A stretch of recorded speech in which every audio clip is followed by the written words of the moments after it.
Welcome to Foster Career Experience, a podcast featuring interviews with people who've had experience with the foster care system, about their lives, their career journeys, and their stories of navigating the workplace. We all bring unique histories with us in our jobs, and by understanding each other's experiences, we can make the workplace better for everyone. There are a lot of misconceptions about the foster care system, its goals, and how it works. So before I share the stories of foster care alumni that I interviewed, I wanted to start with a high-level primer on how the foster care system currently works in Texas. Because while there are some similarities, the foster care system actually varies from state to state. And to do this, I spoke with my friend and co-founder of a new foster care agency, Hannah. In 2017, Hannah lost her apartment and was laid off from her job at a foster care agency as a result of Hurricane Harvey. For the next 2 years, she lived at her parents' house to save money and dedicated all of her time to founding a new foster care agency that would be different from ones that she'd worked at in the past. It would provide wraparound support for both the children in care and their foster families. When I was in college, my practicum was working for an adoption agency, a domestic adoption agency. All I did was adoptions. And in there, I was really excited. And I was very naive, but also really excited to work with adoptive mothers. I had this idea in my head. I was like, I can't wait to work with these women who have been, trying to conceive and can't, and they want to expand their family. And I was so interested in the mindset. And I remember telling that to the adoption staff there, and they're like, I want you to also think about the birth mothers that are having to make this decision. And in my privileged upbringing, I never even thought to consider what it would be like to not have your child in your home or choose that. And so I really developed this compassion for these mothers and what they were going through in those lives that they were, you know, choosing for their child. And so it made me kind of humbled me in a way in viewing a different part of the world that I didn't grow up in. Um, and it kind of just like ignited this passion to work for, like, to help these women and to help that community as best as I could. In her career, Hannah has worked at a therapeutic boarding school for teenage girls, at the state's Department of Aging and Disability Services, as a social worker at a foster care agency, and, most recently, as a co-founder of a new foster care agency. While a child can enter foster care for a variety of reasons, the process for entering the system is generally the same. First, a concern about the child's biological home is usually called into the Texas Abuse Hotline, which is run by the Department of Family and Protective Services, also called DFPS for short. It could be about the condition of the child's home, concerns regarding the way a child looks, or something the child said.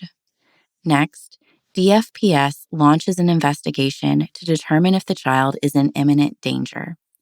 This investigation could include interviewing the children who live in the home and viewing the home to see the child's surroundings.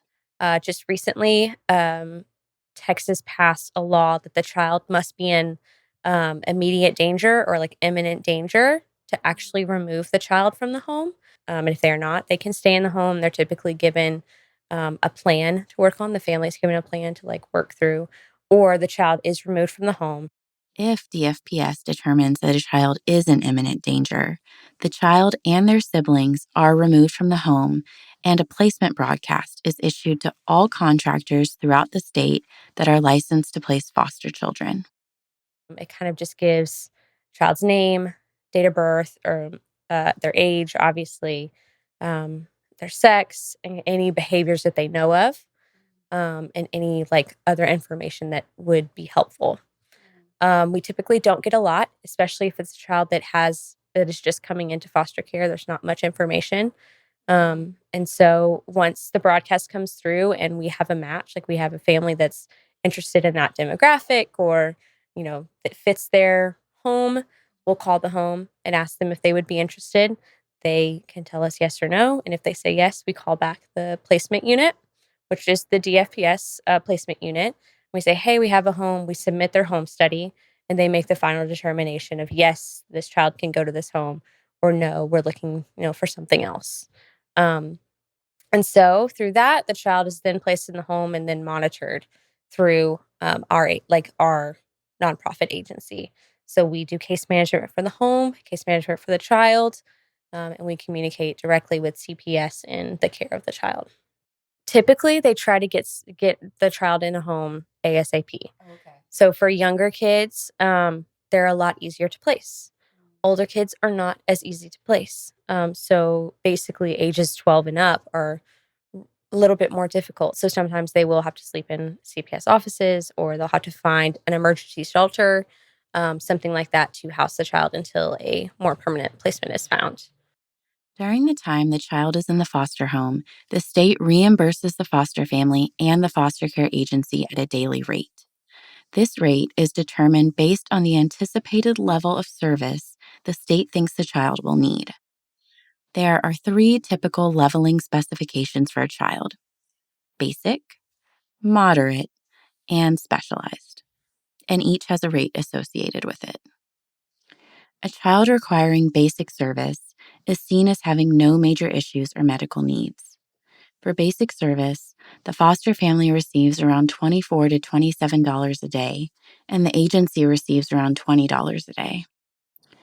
A child requiring moderate service has been identified as having additional supervision needs or medical needs.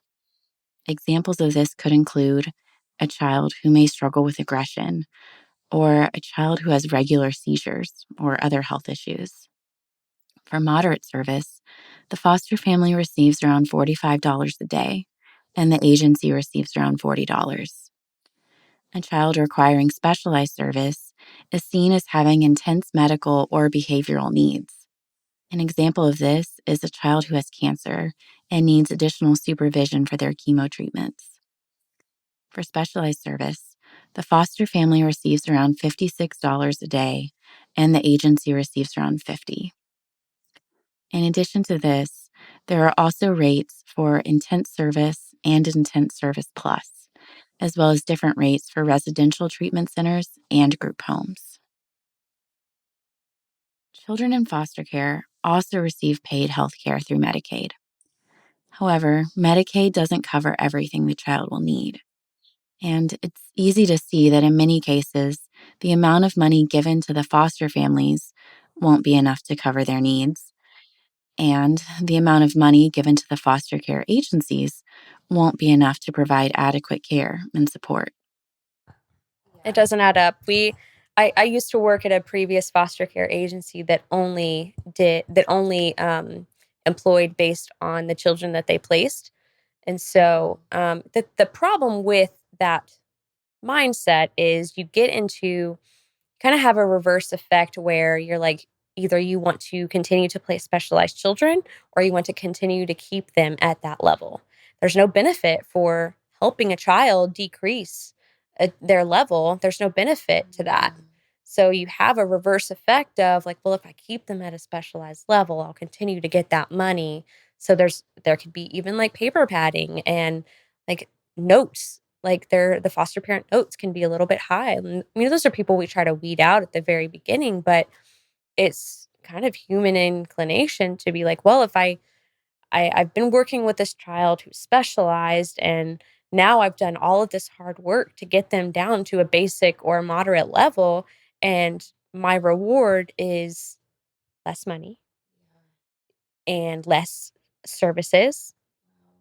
And so it's kind of this backwards mindset that we're trying to navigate, and to prevent our families from having to deal with that. And for our staff suffering because of that, we have to solicit additional sources of income to support the rest of the additional services that we provide.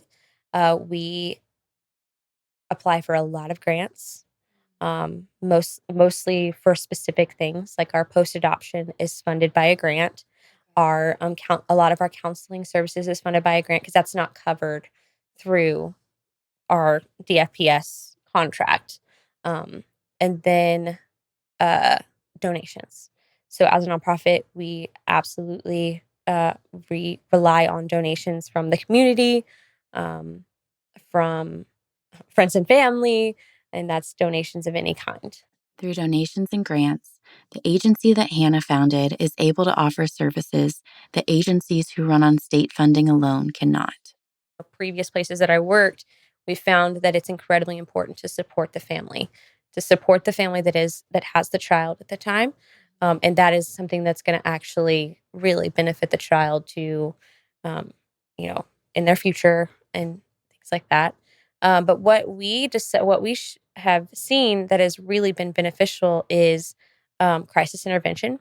So 24/7, we have an on call number that they call, and if there's a behavioral crisis, we show up. We're there.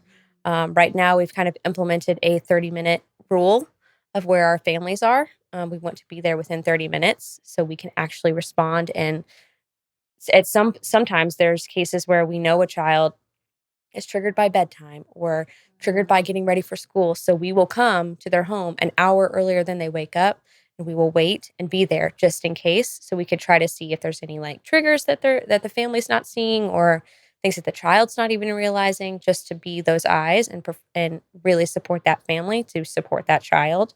That's one. So the 24/7 crisis intervention. Another is we have our own counseling staff. We have a whole counseling wing at our agency. And the reason we found that to be important was because there were one of the biggest issues in foster care is disruptions. And disruption is when a child is in a home and something happens. It's typically behavior related, but the foster family says, I can't do this anymore, and the child has to move. And so there's research that shows that with each child moving again and again and again, sometimes 12, 14 different times in their time in care, their likelihood of a positive outcome in life is not good. And so, to really prevent that disruption, we found that having our own counselors, everybody having this TBRI mindset, and TBRI is trust based relational intervention. That's one of the evidence based methods that we found to be really effective with our kids. And so, everyone involved in the care of the child to have this TBRI mindset, to really just wrap around that family, to wrap around that child. The agency also rolled out a new post adoption support program for foster families who adopt the child who has been in their home. Historically, families receive little support after a child is adopted. Adoption can be a trigger for foster kids because that's another final thing that now their biological family, they were ripped from their biological family to come into foster care, and now they're being adopted, and they're never gonna like that contact is completely shut off. It's a loss. So adoption can be incredibly triggering for kids. It's like they have to go through a stage of grief, like grieving the family and the life that was or would have been, and now this new one that in most cases is very uncomfortable. It's different. It's doing things you've never done before. It's very unknown. The agency created the post adoption support program based on a need that they were seeing. We were seeing so many referrals, which is at a placement. The placement unit sends out a child that needs a home. That's a referral. And so we were seeing so many referrals that would say, um, this child had been adopted from foster care and then is now entering back into the system. And that's either because the adoptive family gave them back, or they themselves went through a CPS investigation and they have to be on a service plan, or the child was in danger. And so we were seeing it so much more, and we were like, what is going on? So we found the need to kind of fill it. But with the home going through all of these issues after adoption and not expecting it, it really is. And that's the child and what they're dealing with. That's the home whose life has been disrupted, really, because when you add any person into your home, it's going to change the way things are typically done. If that's a younger child, if that's an older child, if that's a home that has never had children, adding a child, it can affect your marriage. It can affect your relationships with your family, your relationships with your current biological children. It really is meant to help every member of the family. However, it's important to note that adoption is generally not the goal or desired outcome of foster care. which is a common misconception. The goal of foster care is generally for the child to return safely to their biological family and home. The family that is going through the process of trying to either get the child back or um, going through the whole thing with CPS is that they have a plan that they have to work, and there's different goals. Sometimes it's clean drug tests for a year or a couple of months, and it's trying to find a job to support your family and getting stable housing. And there's certain goals that these biological families have to meet, and kind of a service plan themselves that they have to work through. And typically every month or every quarter, they go before the court and they give a status update of where the parent is in that stage. Um, and so it has to get to the point where the service plan has not been met. The goals are either continually not being met, or it could get to the point where a foster family or a kinship family can intervene in the child's case, and then it can go to like a trial hearing of where the right's going to be for this child. But even when everything works as it's meant to, and the child is reunified with their family, there can also be negative outcomes. Some attribute this to the lack of support that families receive once their child returns. CPS, I think, is required to do a couple of check-ins, but the resources are no longer there. The support is no longer there, um, unless someone is going out of their way to continue to do that. There are options, like there are resources that are available to families, but if you don't know where that is or you don't have someone that's checking in, it's like you're caught up. We had a we I know of a family who had their children taken back. They were living with their father who was elderly at the time.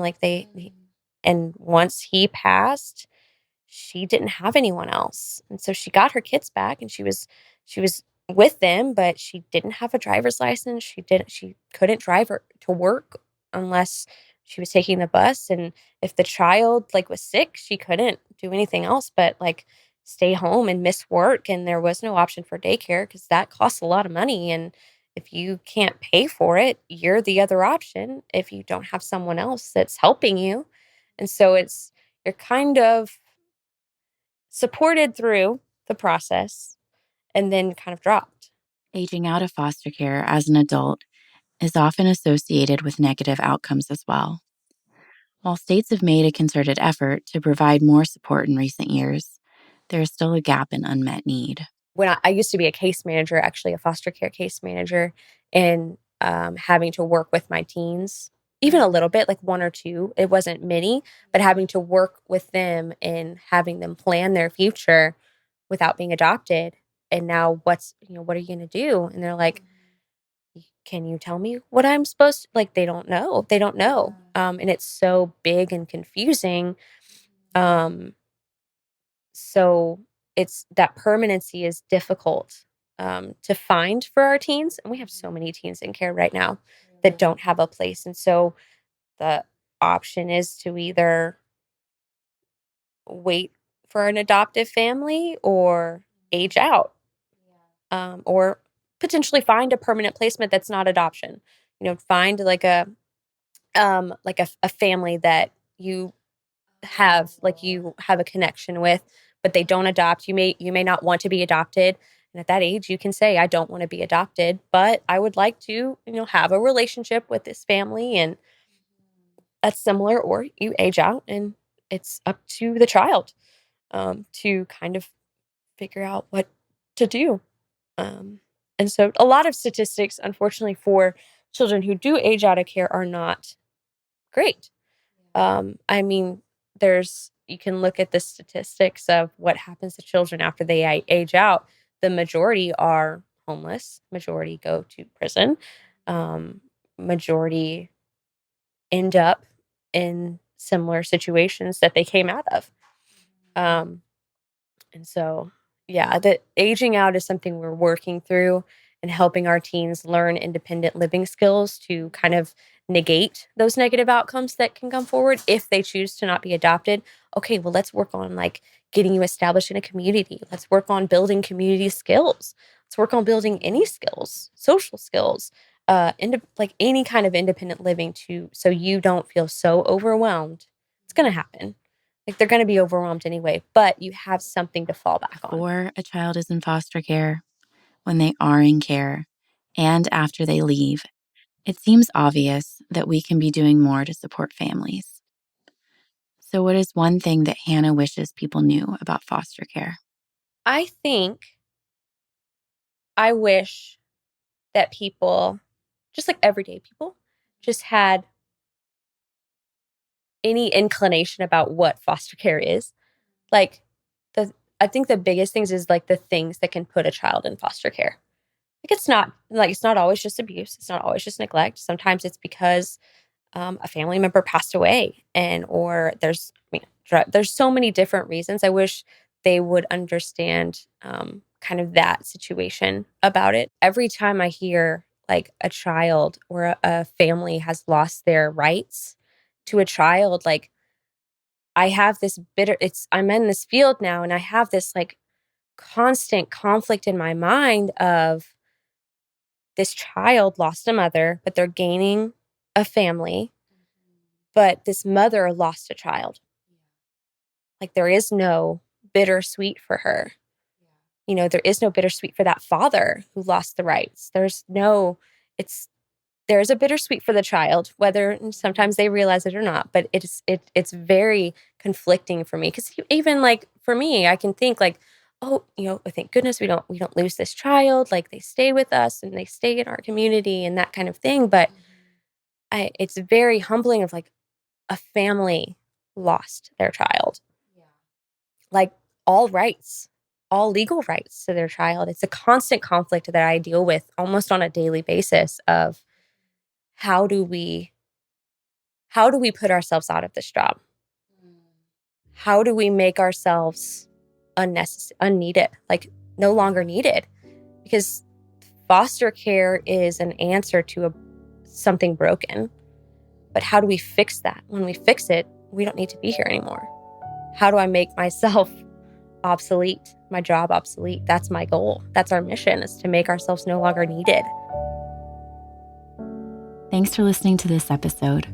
This podcast was created and hosted by me, Sam Heimbach. It was produced by Zachary Webb.